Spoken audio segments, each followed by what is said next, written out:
তাহলে বাংলাদেশ জাতীয়তাবাদী দল, জিয়ার দল, যিনি স্বাধীনতা ঘোষণা করে বাংলাদেশে বহুদলীয় গণতন্ত্র প্রতিষ্ঠা করেছিলেন, সেই জিয়াউর রহমানের নাম এবং জিয়াউর রহমানের দলকে নিঃশেষ করে দিত না। আজকে তাই তোমার এই পরিণতি চান না তোমার বাবা এবং তুমি। বন্ধুগণ, বক্তব্য দীর্ঘায়িত করবো না। বুকে সাহস আছে, আমার দলকে আমি বিশ্বাস করি। বাংলাদেশের স্বাধীনতা আন্দোলনে আমার দলের নেতার যে ভূমিকা,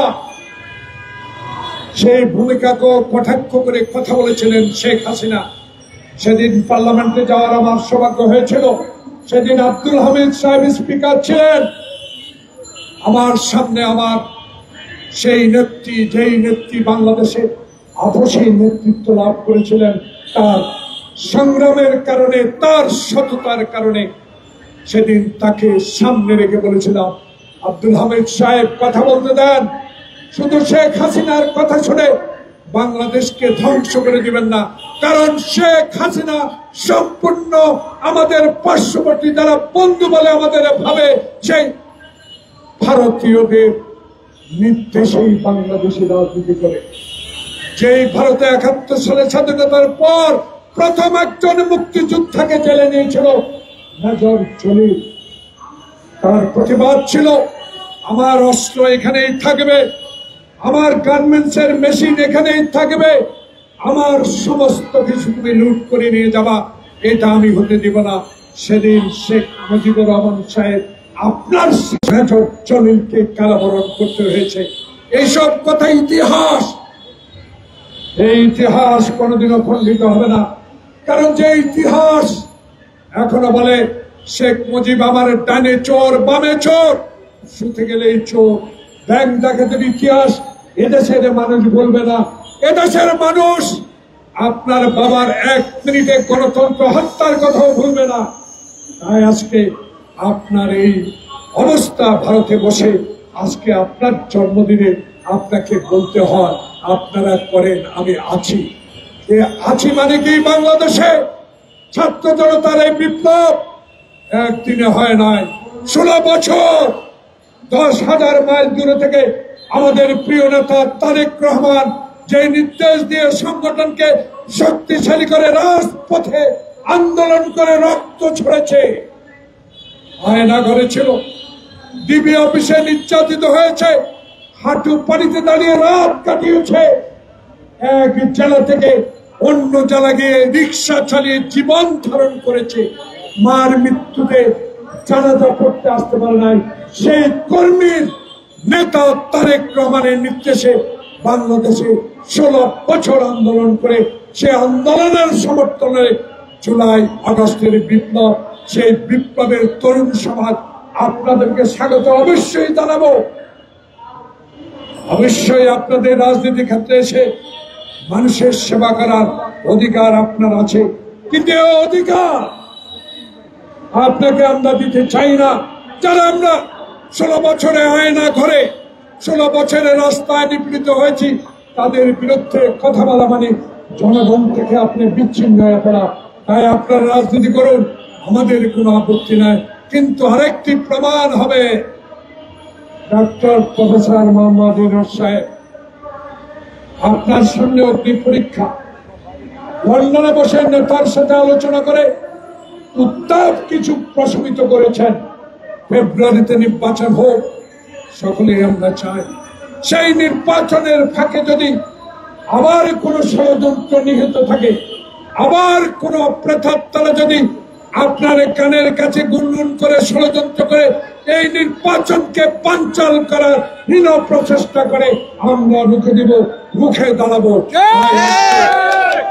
আপনাদেরকে আপনাকে বলতে চাই, ১৯৯১ সালে শাহাবুদ্দিন এইভাবে রশি টানিয়ে আনসার দিয়ে একজন পুলিশ দিয়ে নির্বাচন করেছেন। আমরা আশাবাদী, আমরা আপনার কাছে আশা, আপনার কাছে চাই। বাংলাদেশের তারেক রহমান বলেছে, আমি আমার প্রজন্মে যারা ১৪ সাল থেকে ভোটার হয়েছেন তারা একদিনও ভোট কেন্দ্রে যেতে পারেন নাই, আমি সেই ভোটারদের ভোট দেওয়ার অধিকার ফেরত চাই। আমি মৃত ব্যক্তির ভোট চাই না। আমি দিনের ভোট দিনে হোক। আমি 14 সালে 154 জন বিনা প্রতিদ্বন্দ্বিতা নির্বাচিত হোক, এই নির্বাচন আমি চাই না। আমি জোর করে হুন্ডা গুন্ডা দিয়ে আমি বাংলাদেশের সরকার গঠন করতে চাই না। আমি সরকার গঠন করতে চাই 91 সাবধানের মতো একটা সুষ্ঠু ভোটের মাধ্যমে। আমার ভোট আমি দিব, যাকে ইচ্ছা তাকে দিব। এর মাধ্যমে যদি আমি সংখ্যাগরিষ্ঠতা পাই, আমি সরকার গঠন করব, ক্ষমতা নয়। সেই সরকার গঠিত হবে 16 বছর যারা আমার সাথে রাজপথে হাসিনার বিরুদ্ধে লড়াই করেছেন তাদের। তাই আজকে আপনাদের কাছে তৃণমূল নাগরিক শুধু আন্দোলন করে খবরদারি করবেন চলবে না, চাঁদাবাজি করবেন চলবে না, মানুষের জমি দখল করবেন চলবে না। সরকার গঠন করলে আমি রক্ত দিয়েছি, পুলিশের সাথে লড়াই করেছি, তাই বলে হাসিনার মতো, হাসিনার আওয়ামী লীগের মতো ব্যবহার করবেন সরকার গঠন করলে, তা কখনো হতে দেওয়া যাবে না, হতে পারবে না। তাই নেতা কর্মী, আমার নেতা তারেক রহমানের নির্দেশ মতে আসুন, আগামী ফেব্রুয়ারি একটি সুষ্ঠু নির্বাচনের মাধ্যমে জনগণকে বাছাই করতে দেন কারা সরকার গঠন করবে, কারা নিরপেক্ষ ভাবে এই দেশে ক্ষমতা বা সরকার গঠন করবে, তাদের উপরে ছেড়ে দেন। জোর করে কেউ আর ক্ষমতা দখল করতে পারবেন না। তার প্রমাণ গতকালকে প্রধান নির্বাচন কমিশনের গ্রেফতার। তাই নির্বাচন কমিশন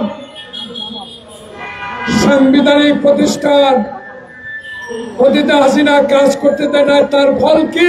জেলখানা। তার ফল কি? মামলা।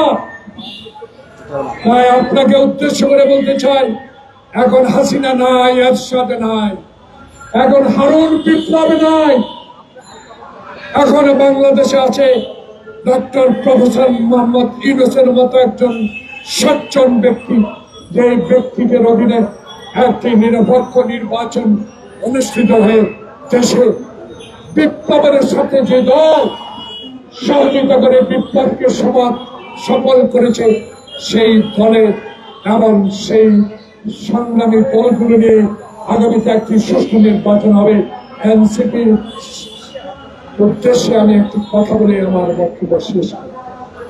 আপনারা কি চেয়েছেন আপনাদের মার্কা আমার জানার বিষয়, কিন্তু পত্রিকায় দেখেছি দয়া করে সরকার, নির্বাচন কমিশন এমন কিছু করবেন না যেটা বিতর্কিত হয়ে পড়ে, তাহলে বিতর্কই নির্বাচনের সমস্যা তৈরি করতে পারে।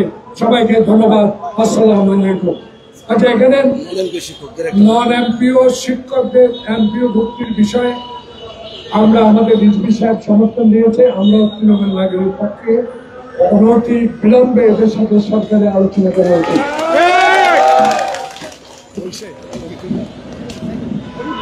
Immigration to Canada. We provide the best quality service and solution for Canada immigration.